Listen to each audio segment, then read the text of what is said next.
कुछ दिनों से रवि के दोनों कंधों में दर्द हो रहा था। जब दर्द बढ़ने लगा तो वह अपनी पत्नी रिया के साथ डॉक्टर को दिखाने के लिए हॉस्पिटल गया। डॉक्टर ने रवि की सारी बात सुनी और फिर कुछ टेस्ट करवाने को कहा।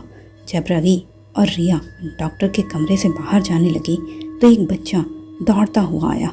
वो बस उनसे टकराने ही वाला था कि अचानक से रुक गया और आश्चर्य से रवि की तरफ देखने लगा। रवि ने उसके बालों को सहलाया और अपने रास्ते चल दिया। टेस्ट करवाकर 4 दिन बाद रवि रिपोर्ट्स दिखाने डॉक्टर के पास वापस आया।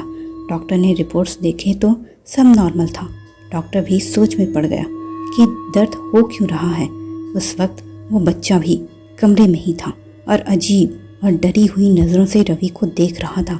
ये बात रवि और उसकी पत्नी रिया को अजीब लग रही थी और वो बच्चा डॉक्टर का ही बेटा था, इसलिए वो चुप रहे। इस बार डॉक्टर ने एक्सरे और दूसरे स्कैन करवाने को कहा क्योंकि रवि का दर्द बढ़ता ही जा रहा था। यहाँ तक कि उसकी कमर भी झुकने लगी थी।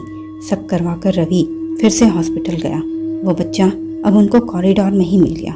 रवि ने उसे तुरंत रोका और उससे पूछा। बच्चा अब बोला, अंकल आप उन आंटी को हमेशा कंधों पर लेकर क्यों आते हो? यह सुनकर दोनों चौंक गए। कौन सी आंटी? वही आंटी जो हमेशा रेड वाला सूट पहनती है और चश्मा लगाती है। यह सुनकर दोनों के पसीने छूटने लगे क्योंकि रवि की पहली पत्नी ने रेड सूट और चश्मा ही लगाया हुआ था जब उन्होंने उसे धोखे से मारकर चुपचाप उसकी लाश दफना दी थी।